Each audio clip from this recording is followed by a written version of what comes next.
신약 성경 누가복음 17장 11절로 19절 제가 읽도록 하겠습니다. 예수께서 예루살렘으로 가실 때에 사마리아와 갈릴리 사이로 지나가시다가 한 마을에 들어가시니 나병 환자 10명이 예수를 만나 멀리 서서 소리를 높여 이르되 예수 선생님이여 우리를 불쌍히 여기소서 하거늘 보시고 이르시되 가서 제사장들에게 너희 몸을 보이라 하셨더니 그들이 가다가 깨끗함을 받은지라. 그 중에 한 사람이 자기가 나은 것을 보고 큰 소리로 하나님께 영광을 돌리며 돌아와 예수의 발 아래에 엎드려 감사하니 그는 사마리아 사람이라. 예수께서 대답하여 이르시되 10사람이 다 깨끗함을 받지 아니하였느냐? 그 9은 어디 있느냐? 이 이방인 외에는 하나님께 영광을 돌리러 돌아온 자가 없느냐 하시고 그에게 이르시되 일어나 가라 네 믿음이 너를 구원하였느니라 하시더라. 아멘. 제가 이제 대학 때 이 조경 식물을 공부하다 보니 여행을 참 많이 하게 되었습니다. 이제 동해 그 울릉도로부터 뭐 남쪽에 있는 섬들 또 이제 서쪽에 제일 북쪽에 있는 그 백령도까지 좀 알만한 섬들은 거의 다 이제 가본 것 같습니다. 물론 우리나라가 내륙도 참 여행을 많이 했고 뿐 아니라 이제 외국 해외도 제법 그동안 많이 다녀본 것 같습니다. 그러다 보니 아직도 기억에 남는 곳이 꽤 있고 또 다시 가고 싶은 곳도 이제 꽤나 많습니다. 참 이제 인상이 많이 남았던 곳이 있었던 거죠.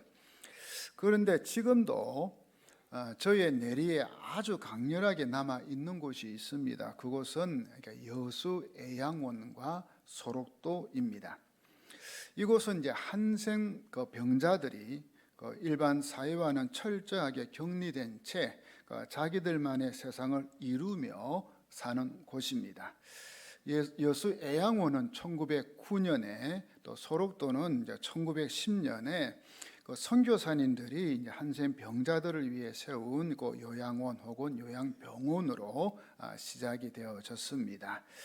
저는 그 대학생 때 여수 애양원을 이제 처음 이제 방문을 했습니다. 그때 충격적인 기억은 아마도 제가 천국에 갈 때까지 잊지 못할 것 같습니다. 한센병에 걸려 이 애양원에 이제 끌려왔던 이제 그러다가 이제 예수님을 믿게 된 그때 그 양재평 장로님이라고 그분이 이제 그 애양원 교회의 하나의 장로로서 리더 역할을 하셨는데 이분을 통해 그 애양원의 그 처참한 역사, 그러니까 그 한센 병자들의 그 비참한 역사 그것과 함께 그들이 또한 그 예수님을 믿고 이제 변화된 삶 이걸 자세하게 들었습니다. 듣는 중에 참 지옥이 천국으로 변했다 할 정도로 예수님을 믿음으로 그런 삶의 변화가 일어난 것 정말 이제 잘 들었죠. 뭐 지금은 이제 한센병이라 뭐 이제 그런 말을 하지만 그때는 이제 문둥병 혹은 천형병이라 해서 하늘이 벌을 내렸다. 그래서 천형병이라 했습니다. 그때 저도 가봤습니다만 이미 이제 노인들이 됐죠. 오래됐으니까요. 뭐 눈, 목, 코, 입 또 이 손가락이 다 문드러져 있더라고요. 제가 사실 처음 보는 순간에 저도 모르게 뭐 움찔거려지고 정말 이제 보기에도 흉측했습니다. 그런데 이제 병도 병이지만 그들을 이제 더 아프게 한 것은 아마도 이제 사회적 인식이었겠죠. 이 천벌을 받아서 문둥병에 걸렸다. 이걸 이제 사람들은 그렇게 보고 있으니까 그런 이제 시선으로 보고 있으니까 그게 이제 더 힘들고 아팠겠죠. 그러니 그들의 삶이 어떠했는지는 우리의 이제 상상을 사실 초월합니다. 우리가 겪어보지 않았기 때문에 그들의 아픔, 상처 사실은 우리가 모릅니다. 이 절망과 저주의 한을 품은 삶이 아니었나, 저는 그렇게 봅니다.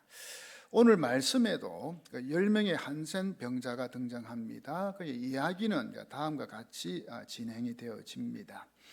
예수님께서 이제 예루살렘으로 가시는 길에 한 마을에 들어가십니다. 성경을 보니까 갈릴리와 그 사마리아 지역 그 경계쯤에 있는 마을 같습니다. 예수님은 이제 10명의 이제 한센 병자들을 만나게 되는데, 그들은 멀리 서서 소리를 높여 예수님께 이제 간청하는 겁니다. 예수 선생님이여, 우리를 불쌍히 여기소서. 그들이 예수님께 가까이 접근하지 못한 것은 멀리 서서 소리친 거 있죠. 이 한센 병자는 그 당시 율법에 의해 부정한 사람이기 때문에 일반 사람들에게 접근하면 안 되었습니다. 접근하면 안 됩니다.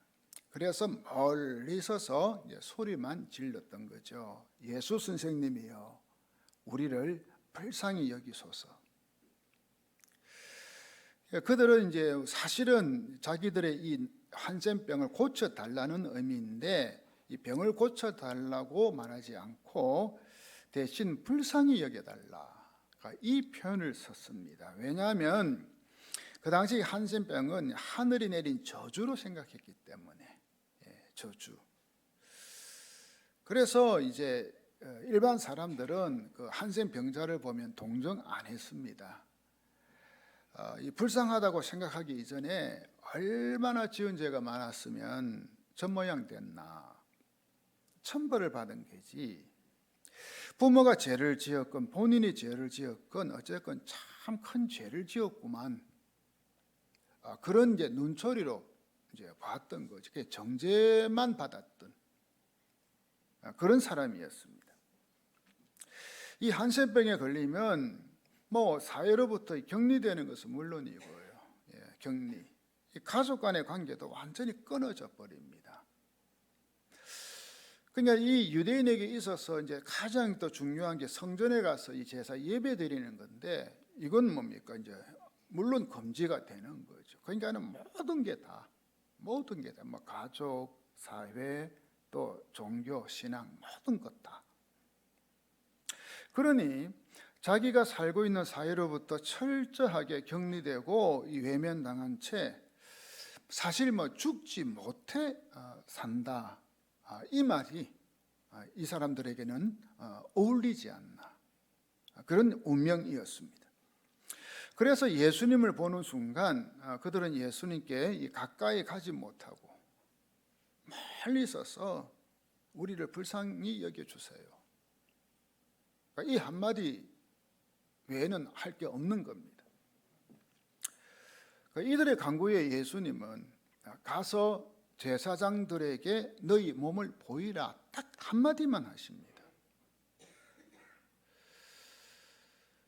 사실 예수님은 이 사람들의 병을 그 자리에서 고쳐 주실 수도 있잖아요, 그죠? 우리가 이제 그 성경을 보면은 뭐 그 자리에서 여러 가지 방법을 사용하셔서 많은 병자들 고쳐 주셨잖아요. 그럴 수도 있지만, 근데 오늘 여기서는 이 말씀만 하는 거예요. 가서 이 제사장들에게 너희 몸을 보이라.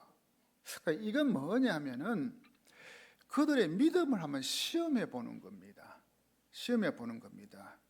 그 당시 이 제사장은 이 한센병을 판정하는 권한이 있었습니다. 요즘이야 의사가 하는 일이지만 그 당시는 이제 이 제사장이 나병에서 나았다, 아직까지 낫지 않았다, 이제 판정을 해줬습니다.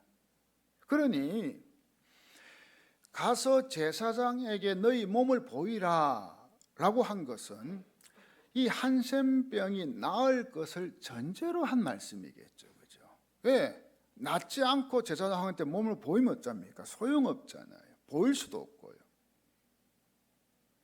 언제 어떻게 나을지는 모르지만 나을 것을 믿고 제사장에게 가라, 이겁니다. 다시 말하면 예수님의 이 말씀의 능력을 믿고 순종하라는 거겠죠. 이 10명의 한센 병자들은 그 예수님의 말씀을 듣고 이제 믿음으로 순종합니다. 대단한 믿음입니다. 물론 10명이 제사장에게 가면서 믿음 없는 말을 한 사람이 있었는지도 사실은 모르겠습니다. 또 그 현장에서 바로 안 고쳐준 것에 대해서 불만을 터뜨리는 사람이 있었는지도 모르겠고요. 그죠? 하지만 그들 중에는 예수님의 능력을 믿는 자들이 많았기에 별 잡음 없이 제사장에게로 이제 한 걸음 한 걸음 가고 있는 겁니다. 이들이 제사장에게 가는 도중에 어느 순간인지는 모르겠으나 모두 다 깨끗하게 나아버렸습니다. 이 서로의 얼굴과 이제 몸을 보니 이 병이 깜짝같이 없어진 거예요. 이게 서로 이제 발견한 겁니다. 자, 여러분 이때 광경을 한번 상상해 보십시오. 어떨 것 같아요? 서로의 얼굴과 몸을 보고 만지고 얼싸안고 춤추면서 정말 좋아하지 않았을까요? 이게 꿈인지 생시인지 자기 몸 한번 꼬집어 보고요. 또 앞에 있는 사람 또 한번 꼬집어 보고요. 울다가 웃다가 또 웃다가 울다가 정말 가관이었을 것 같아요. 야, 이제 우리는 문둥이가 아니다. 야, 우리가 깨끗하게 되었다. 이제 우리도 인간 대접받고 살게 되었다. 그들의 눈에는 주체할 수 없는 눈물이 흘러내렸을 것 같아요. 서로 부둥켜 안고 팔쩍 뛰는 그들의 모습 상상하는 것은 어렵지 않습니다. 10명의 한센병 환자들은 이 자신들의 나음을 보고 기뻐하면서 이제 제사장에게로 달려가는 거죠. 얼른 가서 자기 몸 나은 거 보고, 그죠? 야, 다 나았다. 탁 판정 받으면 어떡해요? 이제 자기 집에 가서 가족들한테 다 나았다고. 또 그 동네 사람들에게 나 다 나았으니까 나도 이제 여기 있어 당신들과 같이 인간 대접받고 살 수 있다고. 그러니까는 얼마나 힘차게 달려갔을까요? 그런데 10명 중에 1명은 자기가 나은 것을 보고 큰 소리로 하나님께 영광을 돌리며 예수님께 돌아오는 거예요. 그리고 예수님 발 앞에 엎드려 감사를 표하는 겁니다. 성경은 그 돌아온 한 사람을 사마리아 사람이라고 기록하고 있습니다. 자, 이것은 다분히 의도가 있는 표현입니다. 사마리아 사람은 유대인들로부터 이방인 취급을 받으며 살아왔다는 거 우리가 지난 주일도 봤잖아요, 그렇죠?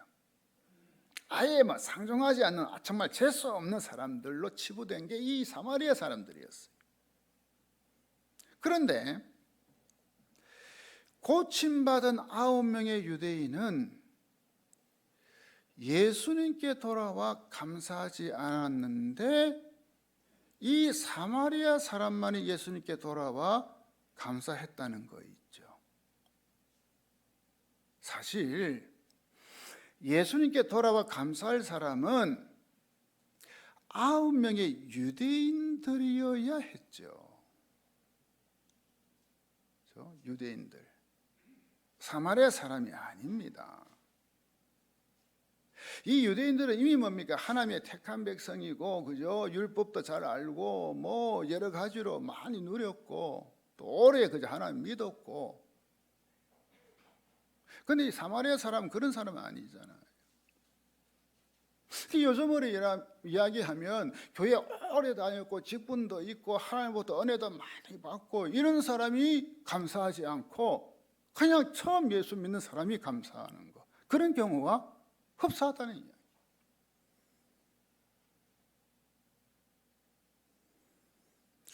지난주에 봤던 강도 만난 사람을 도와준 사람이 누구였습니까? 제사장이나 레위는 그냥 지나쳐 버렸어요. 당연히 도와줘야 될 사람이 제사장이고 레위인인데 그 사람들은 그만 못 본 척하고 가버리고 오히려 사마리아 사람이 도와줬잖아요. 다분히 의도가 있는 예수님의 표현이죠. 오늘 말씀에도 유대인들이 아니라 사마리아 사람만이 감사했다는 사실이에요. 자, 여러분, 이게 무엇을 의미하고 있는지 아시겠지요? 정작 감사할 것으로 기대한 사람들은 감사하지 않고요, 감사할 것으로 기대하지 않은 사람이 오히려 감사하더라, 이거겠죠. 그러니 여러분, 감사는요, 내가 가진 게 많고 적음, 이것이 있는 게 아닌 것 같아요. 그죠? 많이 가졌다고 부자라고 더 감사하나? 그럴 수도 있지만 그게 꼭 아닌 것 같아요, 제가 볼 적에. 또 감사는 배움의 정도에 비례하는 것도 아니에요. 많이 배웠다고 감사 많이 해요. 제가 어떻게 보면 진짜 못 배운 분이 더 감사 더 잘하더라니까요. 또 신분이 고하에 있는 것도 아니더라고요. 우리가 일반적으로 생각하면 그저 높은 신분에 있고 그저 많이 배우고 많이 가지고 그저 많은 거 누리는 거면 더 많이 감사할 것 같은데 아닌 거 있죠. 감사는요, 깨달음의 깊이 있는 거예요. 깨달음의 깊이. 아무리 많은 것을 받아서도 깨닫지 못하는 사람은 감사할 줄 모르더라고요. 그러나 아무리 작은 것을 받았어도 이 깨달을 줄 아는 사람은 감사할 줄 아더라고요. 깨달은 사람. 사마리아 사람은 한센병을 고쳐달라고 큰 소리로 같이 기도했잖아요. 그죠? 간구했잖아요. 요청했잖아요. 하나님께, 예수님께. 근데요, 또한 큰 소리로 감사도 했다고요. 그런데 나머지 9명의 유대인은요, 한센병을 고쳐달라고 불쌍히 여겨달라 큰 소리로 간청하고 기도했잖아요. 그죠? 근데 감사는 어떻게 했어요? 아예 안 해버렸어요. 우리도 고통 중에 있을 때, 아니면 문제 중에 있을 때, 어려움 중에 있을 때 큰 소리로 기도할 수 있잖아요. 그죠? 아니, 큰 소리로 기도할 수밖에 없잖아요. 적어도 좀 믿음이 있으면, 신앙이 있으면. 그런데 그 고통 문제로부터 건짐을 받고 난 후에 큰 소리로 하나님께 감사하는 것은 어찌 보면 쉬운 일이 아닌 것 같아요. 이게 오늘 말씀 같아요. 기도한 만큼 감사를 하냐? 큰 소리로. 사마리아 사람은 기도하는 소리와 감사하는 소리가 같았어요. 그런데 나머지 9명은 다른 거 있죠. 기도 소리는 큰데 감사 소리는 아예 없어. 자, 여기서 우리는 사마리아 사람의 기도와 감사를 배워야 되겠죠. 뭐냐? 감사는 표현하는 거다. 감사는 표현하는 것이다. 받은 것을 받았다고 표현하고,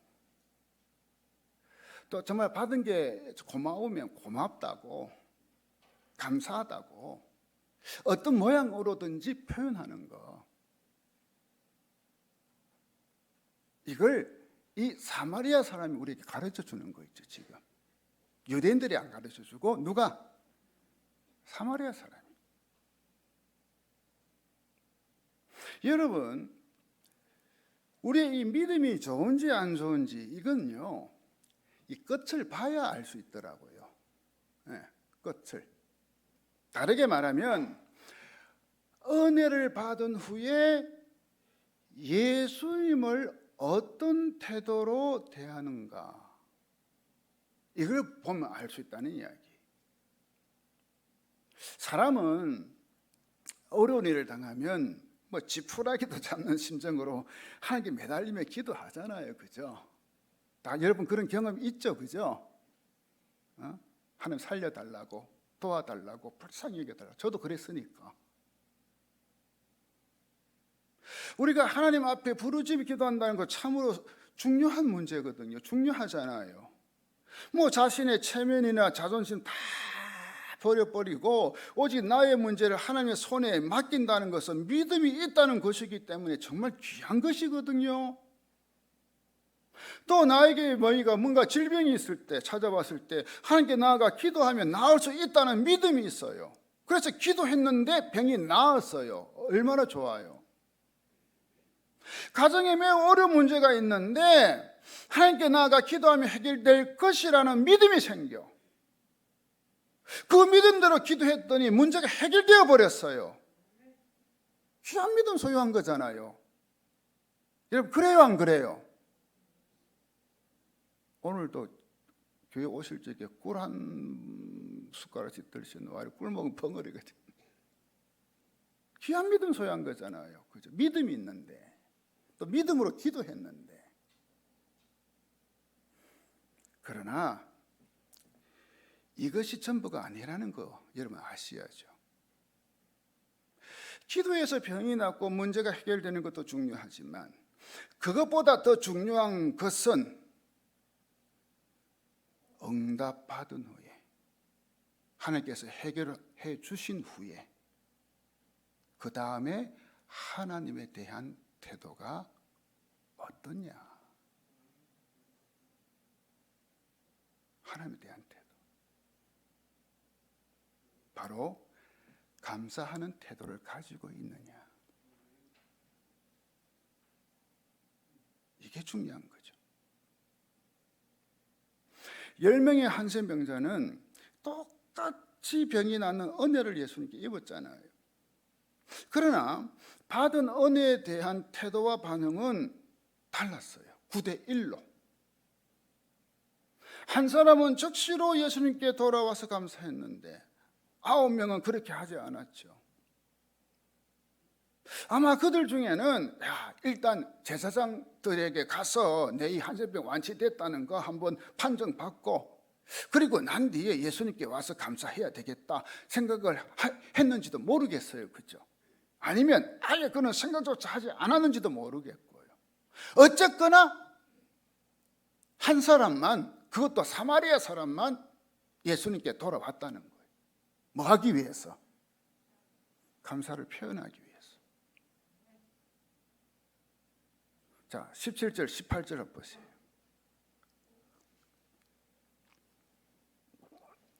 같이 한번 읽어보겠습니다. 시작. 예수께서 대답하여 이르시되 10사람이 다 깨끗함을 받지 아니하였느냐? 그 9은 어디 있느냐? 이 이방인 외에는 하나님께 영광을 돌리러 돌아온 자가 없느냐 하시고, 뭔가 모르게 예수님께서도 마음이 굉장히 조금 서운하셨던 것 같아요. 섭섭하신 것 같아요. 씁쓸하시고, 그죠? 이 말의 뉘앙스를 보니까. 이 말씀으로 봐서는 나머지 9명은 하나님께 영광 돌릴 마음도 없었고요, 예수님께 감사할 마음도 없었다는 게 딱 나와버리죠. 여기서 우리는 예수님께서 원하시는 우리가 이 받은 은혜에 대한 우리의 태도와 반응, 그게 어떠해야 되는가, 이걸 발견해 볼 수가 있습니다. 감사할 일이 있으면 즉각적으로 감사하라는 거예요. 바로 감사하라는 거예요. 예물이 없어도 괜찮아요. 빈손이라도 상관없어요. 있는 그대로 마음 표현하면 된다는 이야기예요. 있는 모습 그대로 하나님께 찬양과 영광 올려드리는 거예요. 그리고 제사장이 아니라 예수님께 돌아와 엎드려 감사하는 거예요. 이 감사라는 것은 즉각적으로 우러나오는 것이지 미루어서 할 수 있는 건 아닌 것 같아요. 이 감사라는 것은. 여러분, 사람은요, 하루만 지나도 마음이 변하는 거 아시나요, 모르나요?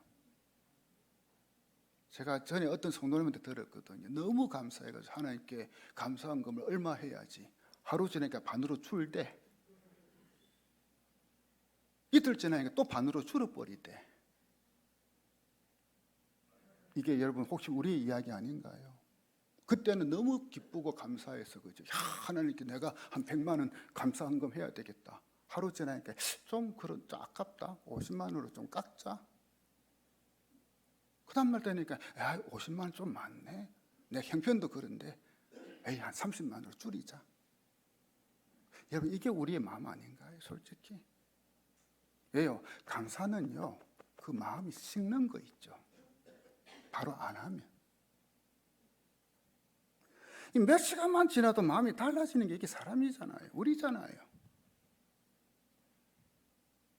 사람의 마음은요, 어제 다르고 오늘 다르고 내일 다르더라고요. 제가 보니까. 여러분, 우리 그렇게 하지 맙시다. 특별히 누구 앞에서?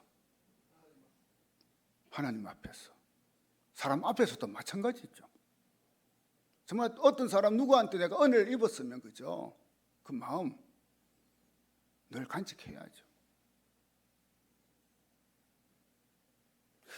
우리는 예수님께 돌아 감사하지 않은 이 9명, 정말 저 유대인들 저 못쓸 인간들이다. 이 빌어먹을 인간들이다. 그렇게 판단하기 이전에 우리 자신의 감사 지수는 어떤가? 이거 살펴봐야 됩니다. 솔직히. 나는 어떤가? 우리는 얼마나 자주 받은 은혜, 받은 복을 감사하며 살고 있는지 솔직히 그죠? 뭐 다른 사람 뭐 욕할 거 없이 나를 봐야죠. 결코 당연한 것이 아닌데 당연하게 여기며 하나님께 감사하지 않는 우리가 아닌가? 우리 그 은혜라는 그 찬양 알잖아요, 그죠? 당연한 거 없는 하나도 없는데 다 당연한 것처럼 생각하고. 우리는 너무나 자주 이 선물을 받는 데만 관심을 가지고 있고 반면에 선물을 준 분을 기억하고 있는지 생각해 봐야 돼요. 우리는 기도하는 데는 정말 신속하고 간절하지만 찬송하고 감사하는 데는 더디지는 않은지 한번 생각해 볼 필요가 있다는 이야기예요. 받은 은혜가 크고 많음에도 불구하고 그 은혜를 잊어버린 채 살아가고 있지는 않은지. 정말 우리가 이 가을은 감사의 계절이라 하는데 또 11월 달에 우리 추수 감사주일도 있잖아요, 그죠? 이 감사의 계절에 정말 우리가 한번 살펴봐야 되지 않나.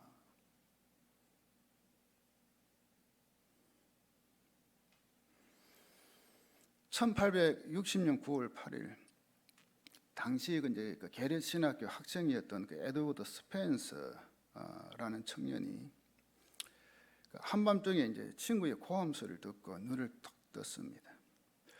그 미국의 그 오데호라고 그 시카고 위쪽이죠. 그 미시간 호수에서 이제 큰 여객선이 이제 조난되었다는 이제 소리를 들었던 거죠. 그러자 이 스펜서는 생각할 것도 없이 이제 미시간 호수까지 이제 확 달려갔습니다. 385명을 태운 이 여객선이 암초에 부딪혀 침몰해가지고 287명이나 익사한 큰 사고가 난 거였습니다. 이 스펜서는 고등학교 시절 이제 수영 선수였기에 수영에는 어느 정도 이제 자신이 있었습니다. 그는 이제 호수로 뛰어들어가 이 심한 바람과 높은 물결을 뚫고 한 사람씩 이제 구조하기 시작합니다. 들어가서 한 사람 구조해내고 또 들어가서 한 사람 구조해내고 그렇게 하다가 16명을 구조합니다. 그러다 보니 모두 힘이 쫙 다 빠져버리고 너무 지쳐가지고 그냥 이제 이 바닥에 이제 쓰러져 누워 있습니다. 그때 옆에 있던 사람이 파도 속에 허우적거리는 또 저 한 사람이 있다. 보인다 소리를 쳤습니다. 스펜서는 정신없이 벌떡 일어나서 다시 물속으로 뛰어들어갑니다. 그래서 17명째 구조해서 다시 나옵니다. 연일 언론에서 자신의 목숨을 아끼지 않고 다른 사람들을 구한 그의 이 영웅적 행동을 대서특필했습니다. 그리고 신문이다, TV다 나와서 인터뷰하고 그 양반의 영웅이 되었습니다. 그러다 그가 세상을 떠나기 며칠 전 신문 기자의 방문을 받고 그날의 소감을 질문받게 되었습니다. 다 아는 사실이기 때문에. 그때 이 스펜서가 한 말이 이거였습니다.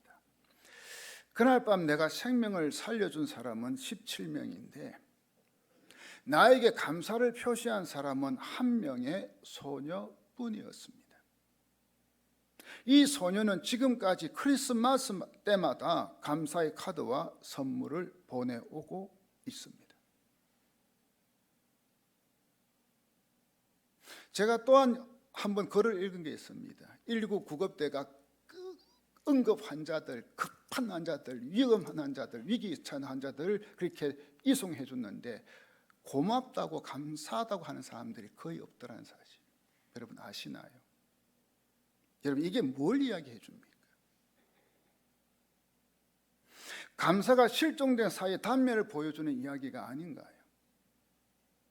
진정으로 감사한다는 것은 말처럼 쉽지 않다는 것을 우리에게 고발하고 있는 것 아닌가요?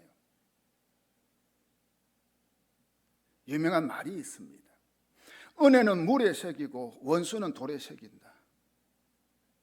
뭔가 나에게 피해를 입히고 손해를 입힌 사람은 평생 잊지 못하는데 정말 내가 무언가 은혜를 받고 나를 고맙게 해주고 나에게 여러 가지 도움을 준 사람, 그거는 물에 새기는 것처럼 딱 잊어버린다는 거죠. 쉽게. 이게 우리라는 이야기. 서양 격언에 이런 말이 있습니다. 우리 같이 한번 읽어보겠습니다. 시작. 제일 가르치기 어려운 수학 문제는 우리가 받은 축복을 세어보는 문제이다. 이야, 참. 여러분 이 말이 동의가 됩니까? 제일 가르치기 어려운 수학 문제 무슨 미분이다 적분이다 이거 아닙니다. 뭡니까? 우리가 받은 축복을 세어보는 문제가 제일 어려운 문제라. 무슨 말인지 이해가 되시죠? 그죠? 하나님의 은혜를 아는 사람은 감사할 줄 아는 사람입니다. 그 감사를 통해 더 큰 감사의 제목을 받게 됩니다. 결국에는 예수님께 돌아온 사마리아 사람이 그런 축복을 받았습니다. 예수님께서 사마리아 사람에게 하신 말씀 여러분 한번 보십시오. 19절입니다. 그에게 이르시되 일어나 가라 네 믿음이 너를 구원하였느니라 하시더라. 여기서 말하는 이 구원은 위험에서 건진받아 이전에 안전하고 건강하고 행복한 상태로 회복되는 것을 의미합니다. 즉 구원은 온전한 변화, 인생 전체의 변화를 의미하고 있는 것입니다. 성경을 보면 구원받았다는 말이 여러 가지 의미로 사용되고 있음을 알 수 있습니다. 병고침을 받았을 때, 죽음에서 건진받았을 때, 위기에서 벗어났을 때, 영혼의 자유함을 얻었을 때, 마음의 평안을 누리게 되었을 때 그때마다 사용되었던 단어가 구원받았다. 이렇듯 구원은 넓은 의미로 사용되었습니다. 그러므로 감사하지 않은 9명의 사람은 육체의 질병은 고침받았지만 육체의 질병만, 예수님께 돌아와 감사한 사마리아 사람은 육체만이 아니라 아픔, 상처, 그동안 자기가 겪었던 모든 그런 아픔, 상처, 그 마음, 그리고 영혼까지, 즉 전인적인 구원을 받았다는 사실 여러분은 믿으십니까? 여러분 보십시오. 한센병을 고침받은 9명의 유대인은 제사장에게서 정결하다 이 선언 받았습니다. 그러나 이 사마리아 사람은 하나님 아들이신 예수님에게서 구원받았다는 선을 받았다는 사실이죠. 병고침의 기적을 체험하는 것이 놀라운 일이라면 영원한 구원의 기적을 체험하는 것은 더욱 놀라운 일이라 저는 믿습니다. 그러니 감사를 표현하지 않은 9명은 질병 치유만 받는데 그쳤습니다. 그것으로 끝났습니다. 그러나 예수님께 돌아와 감사를 표현한 사마리아 사람은 달랐습니다. 세상이 달라졌고요. 인생이 달라졌고요. 그리고 앞으로의 살아갈 삶의 목표가 달라졌습니다. 그야말로 새로운 인생이 시작된 것입니다. 그러니 사마리아 사람의 감사는 또 다른 큰 감사를 낳게 되었다는 사실을 우리에게 보여주고 있습니다. 사랑하는 여러분, 받은 은혜의 가장 합당한 응답은 감사입니다. 감사는 자신이 받은 은혜를 인정하는 행위입니다. 하나님의 은혜를 받은 것도 중요하지만 그 은혜를 주신 하나님께 감사하는 것은 더욱 중요하다는 사실을 가슴에 새기시기를 바랍니다. 이 사마리아 사람은 자신에게 이루어진 일이 예수님의 은혜임을 알았습니다.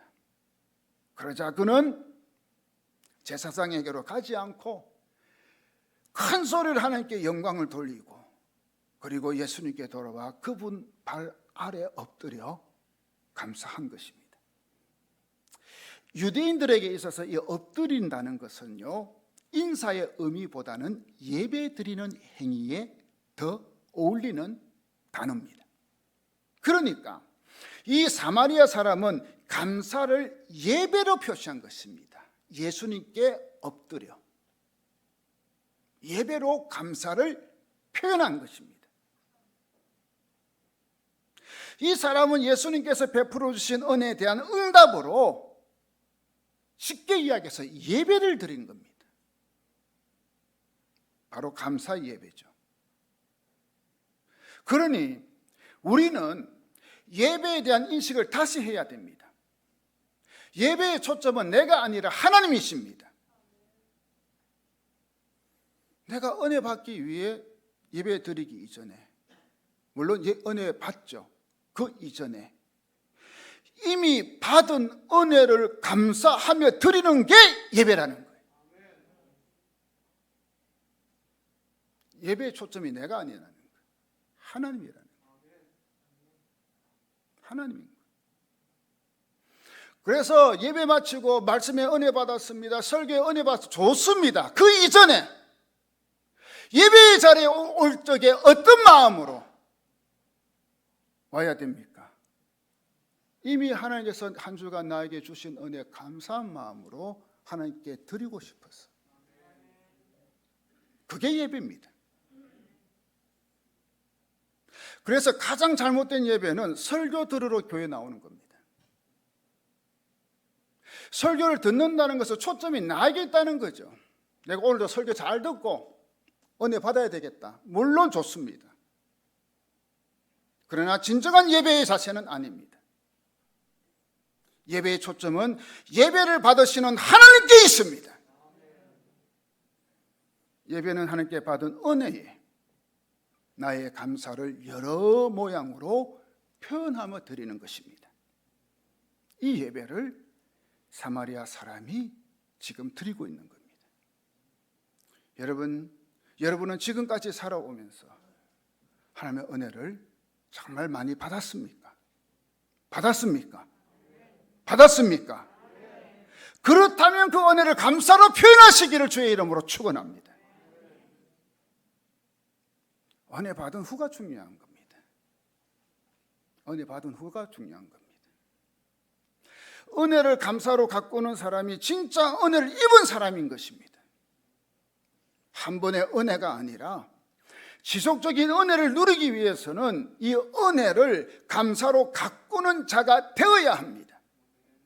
은혜 받은 후에 더 큰 은혜를 끌어내는 것이 바로 감사인 것입니다. 큰 소리로 기도하는 것은 기적의 시작입니다. 그러나 큰 소리로 감사할 때 더 큰 기적을 경험하게 됩니다. 가장 큰 기적은 병이 낫는 기적 아닙니다. 영혼이 구원받는 기적입니다. 9명의 사람은 기도하는 소리는 컸지만 감사의 목소리는 없었습니다. 그러나 사마리아 사람은 기도의 소리와 감사의 소리가 같았습니다. 아니, 더 컸습니다. 저는 여러분이 기도의 소리와 감사의 소리가 같기를 축원합니다. 아니, 감사의 소리가 더 크기를 축원합니다. 그동안 여러분 어떻게 살아왔습니까? 어떻게 살아왔습니까? 하나님의 은혜로 살아온 걸 인정하십니까? 그렇다면 받은 은혜 감사하시기 바랍니다. 표현하시기 바랍니다. 때로는 이 감사를 다윗처럼 글로, 이 언어로, 찬양으로 표현하시기 바랍니다. 때로는 옥합을 깨트린 여인처럼 자신에게 있어서 가장 소중한 것을 주님께 드리며 표현해 보시기 바랍니다. 때로는 고침을 받은 맹인처럼 예수님께서 아무에게도 말하지 말고 조용히 있으라고 했지만은 온 동네 밖에 나가서 내가 예수님 때문에 이렇게 나았다, 눈을 뜨게 됐다라고 예수님을 전하는 것처럼 전도하며 표현하시기 바랍니다. 때로는 바울처럼 내가 하나님께 받은 은혜가 너무나도 엄청나고 크겠기 때문에 평생을 내가 주님 위에, 이 복음 위에, 나를 살려낸 이 복음 위에 내가 충성하며 헌신하며 내가 봉사하며 내가 살겠습니다. 바울처럼도 표현해 보시기 바랍니다. 그리고 이 사마리아 사람처럼 큰 소리로 하나님께 영광 돌리며 예배로 여러분의 감사를 표현해 보시기 바랍니다. 이게 예배입니다. 지금도 하나님은 감사하는 자를 찾고 계십니다. 감사하는 사람을 찾으시는 이유는 더 큰 은혜와 축복을 주시기 위해서입니다. 하나님은 전능하십니다. 하나님은 부유하십니다. 하나님은 무한한 자원을 가지고 계신 분이심을 믿습니다. 그 자원을 감사하는 자에게 주시고 싶어 하십니다. 하나님은 감사하는 자에게 내가 이걸 누구한테 줄고, 감사하는 자에게. 저는 이 축복을 여러분 모두가 누리기를 그래서 소원하는 것입니다.